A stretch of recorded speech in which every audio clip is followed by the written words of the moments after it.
Mariborsko zgodovino so zaznamovali mnogi posamezniki, ki so v različnih obdobjih pomembno sooblikovali mestno življenje in utrip. Ena od njih je bila zdravnica Klara Kukovec, prva ženska z zasebno zdravniško ordinacijo v mestu.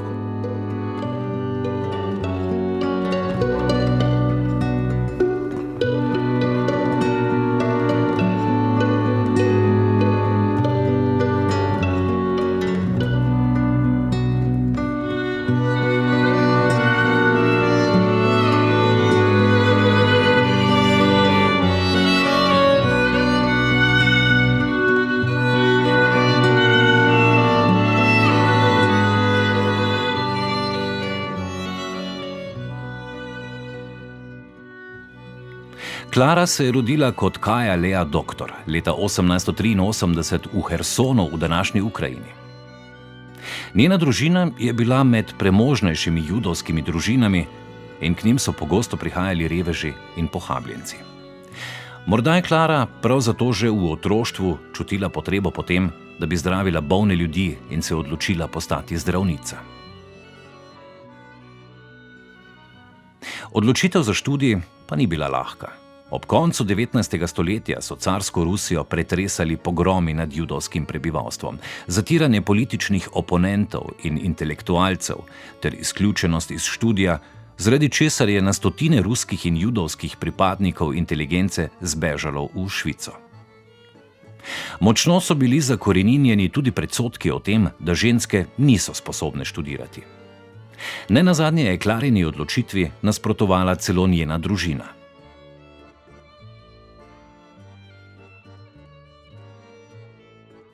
Moj oče Naum mi sprva ni dovolil študirati, a bila sem trmasta in po letu dni je le popustil.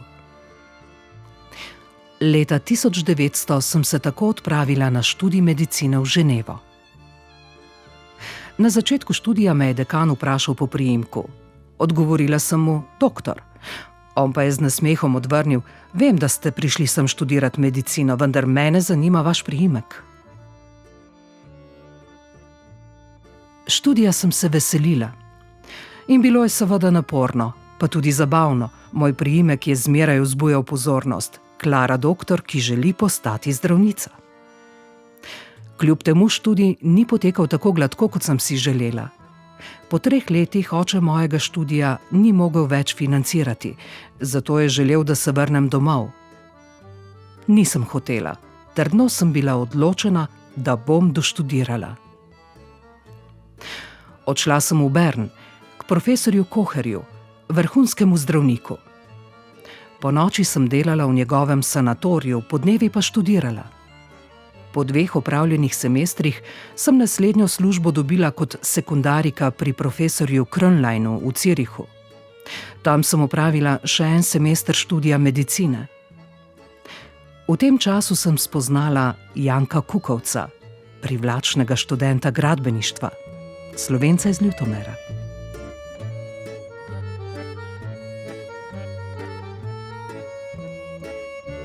Klara je zadnji semester študija medicine obiskovala v Lozani, kjer je leta 1908 tudi diplomirala. Takoj zatem sta se z Jankom poročila in še istega leta dobila sina Vlada. Mlada družina se je vrnila na Štajersko in Klara je zaprosila za dovoljenje za odprtje zasebne zdravniške prakse v Gradcu. Ker v Avstro-Ogrski ženskam takrat niso priznavali diplom, so Klaro zavrnili in od nje zahtevali, da ponovno opravi 2 do 3 rigoroze, strokovne medicinske izpite.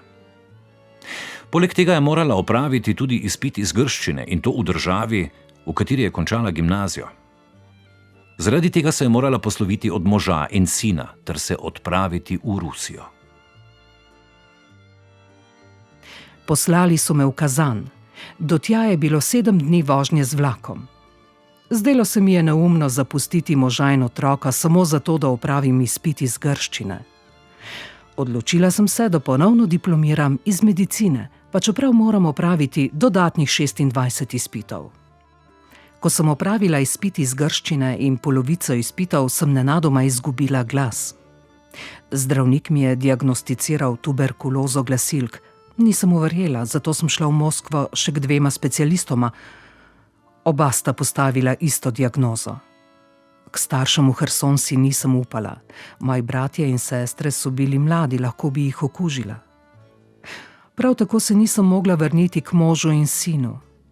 Obupana sem hodila po moskovskih ulicah in nenadoma opazila velik plakat z napisom Boj proti koleri pomaga lahko vsak zdravnik z diplomo. Prijavila sem se in sprejeli so me kljub bolezni. Poslali so me v Baku ob Kaspijskem jezeru na parnik Turkmen, ki je plul takratno Perzijo. Tam je bila morska klima tako ugodna, da sem kmalu nepričakovano ozdravela. Zdravniki so se zmotili, nisem imela tuberkuloze. Lahko sem se vrnila domov. Po vrnitvi iz Rusije je Klara na Dunaj poslala prošnjo, da bi dobila dovoljenje za opravljanje medicinskih izpitov na Graški univerzi. Na pozitiven odgovor je čakala kar 7 mesecev. Znova je opravila zahtevane rigoroze in na Graški univerzi novembra 1910. leta, tik preden je rodila drugega sina Roberta, diplomirala kot 4. ženska, ki je postala zdravnica.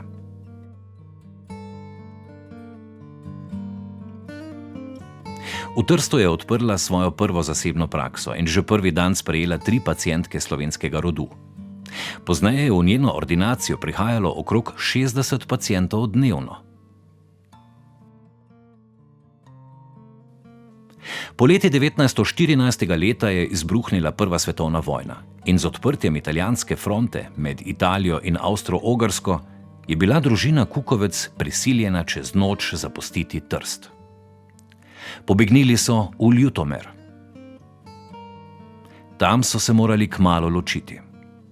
Janko je kot rezervni oficir odšel na fronto, sinova pa sta večji del vojne preživela pri babici v Ljutomeru.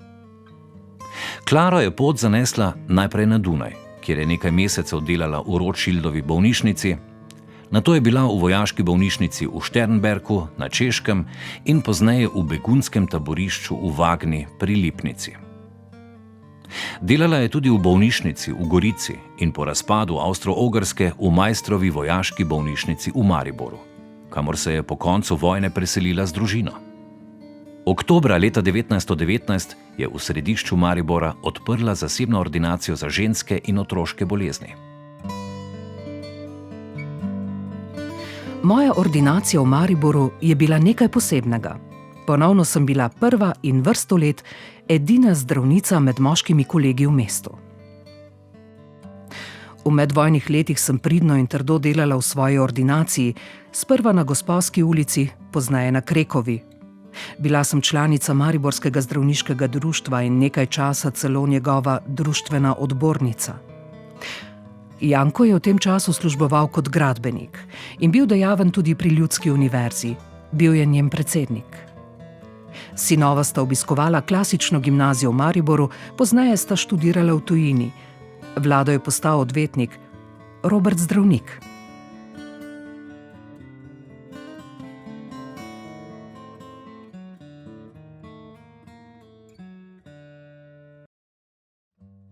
Aprila leta 1941 je bilo jasno, da je vojna pred vrati. Pacientke nemškega rodu so vedele, da je Klara Judinja. Opozorile so jo, da je v nevarnosti. Z družino je morala Maribor zapustiti. A niso odšli skupaj. Robert, ki je že delal na kirurški kliniki v Ljubljani, se je vključil v osvobodilno fronto in je na skrivaj operiral ranjene partizane. Vlado je zbežal na Vrhniko, Klara pa se je najprej zatekla v Slovensko Bistrico, nato v Višnjo Goro in od tam čez Bosno v Beograd. Tudi tam ni bila varna. Zato so jo znanci na vozu z volovsko vprego pretihotapili v Zagreb, odkoder je odšla v Ljubljano, da bi poiskala svojo družino. Ni je našla. Šele po nekaj tednih mi je Janko sporočil, kje se skriva, in z Reke, kamor sem se vmes zatekla, sem se vrnila k njemu v Ljubljano. Ves čas vojne sva se skrivala v Ljubljani. To so bili težki časi. Živela sva v hudem pomanjkanju.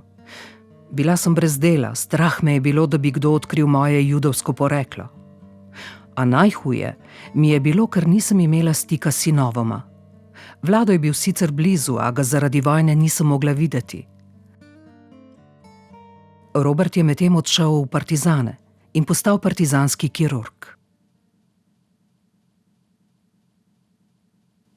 Nisem slutila, da ga nikoli več ne bom videla.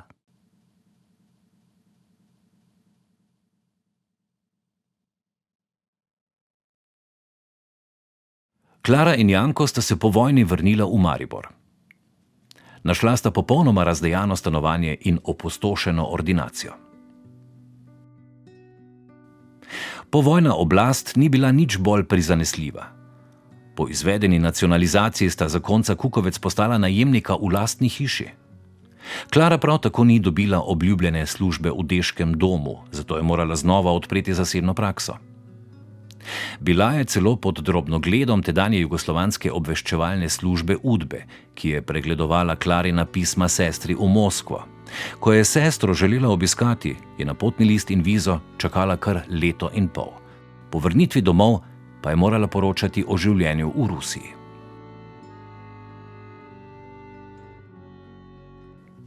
Klara je bila odločna, stroga, čustev ni rada kazala. Nemalokrat je veliko tvegala in marsikaj je prestala. Ljudje so občudovali njeno predanost in trdno odločenost.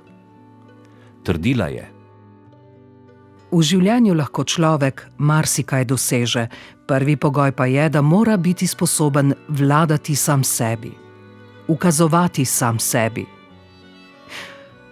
Vendar je treba misliti tudi na druge in ne le nase. To še posebej velja za zdravnika.